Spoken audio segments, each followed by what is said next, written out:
Today I'm going to tell you about Apple Incorporation. Apple Incorporation is an American multinational technology company headquartered in Cupertino, California, that designs, develops, and sells consumer electronics, computer software, and online services. Apple Computer Company was founded on Thursday, April 1st, 1976, by Steve Jobs, Steve Wozniak, and Ronald Wayne. The company's first product was the Apple I, a computer single-handedly designed and first shown to the public at the Homebrew Computer Club. Apple I was sold as a motherboard with CPU, RAM, and basic textual video chips, which was less than what is now considered a complete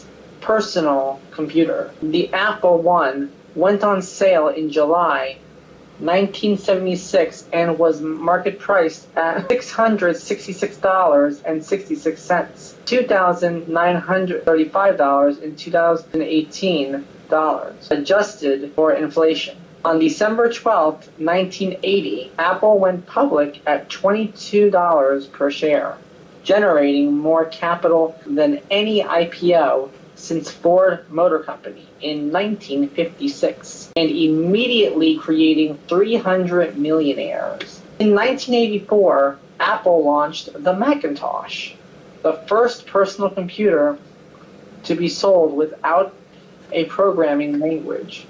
Its debut was signified by 1984, a $1.5 million television advertisement directed by Ridley Scott that aired during the third quarter of Super Bowl XVIII on January 22nd, 1984. This is now hailed as a watershed event for Apple's success and was called a masterpiece by CNN, and one of the greatest TV advertisements of all time by TV Guide. Apple believed that the Apple II series was too expensive to produce and took away sales from the low-end Macintosh in the 1990s. Apple released the Macintosh LC and began efforts to promote that computer by advising developer technical support staff to recommend developing applications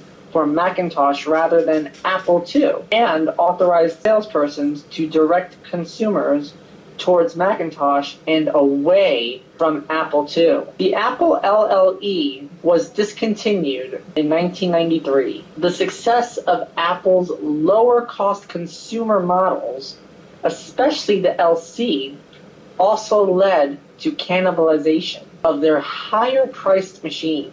To address this, management introduced several new brands, selling largely identical machines at different price points aimed at different markets. These were the high-end Quadra, the mid-range Centris line, and the ill-fated Performa series. This led to significant market confusion, as customers did not understand the difference between models. Apple also experimented with a number of other unsuccessful consumer-targeted products during the 1990s, including digital cameras, portable CD audio players, speakers, video consoles, the eWorld online service, and TV appliances. Enormous resources were also invested in the problem-plagued Newton division based on John Scully's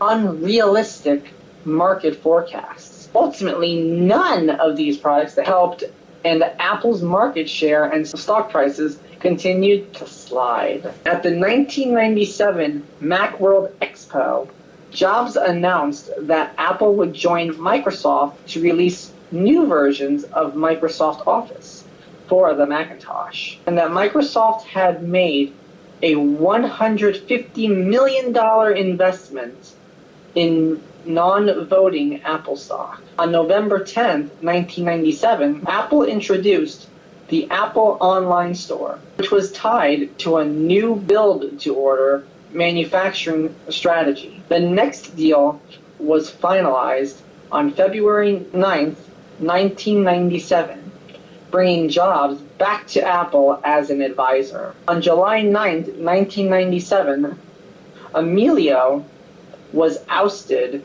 by the board of directors after overseeing a 3-year record low stock price and crippling financial losses. On October 23, 2001, Apple introduced the iPod digital music player. Several updated models have since been introduced, and the iPod brand is now the market leader in portable music players by a significant margin. More than 350 million units have shipped as of September 2012. At the Mac World Conference and Expo in January 2007, Steve Jobs introduced the long-anticipated iPhone, a convergence of an internet-enabled smartphone and iPod. The first generation iPhone was released on June 29, 2007, for $499, 4 gigabytes, and $599,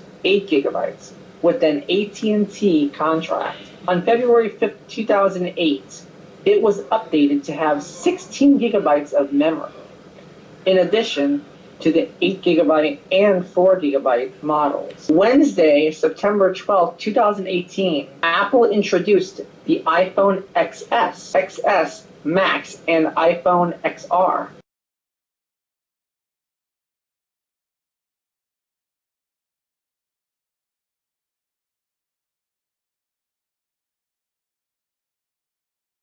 The iPhone XS and iPhone XS Max features Super Retina displays, a faster and improved dual camera system that offers breakthrough photo and video features, the first 7-nanometer chip in a smartphone, the A12 Bionic chip with next-generation neural engine, faster Face ID, wider stereo sound, and introduces dual SIM to iPhone. The iPhone XR comes in an all-screen glass and aluminum design with the most advanced LCD in a smartphone, featuring a 6.1-inch liquid retina display, A12 Bionic chip with next-generation neural engine, the true depth camera system, Face ID, and an advanced camera system that creates dramatic portraits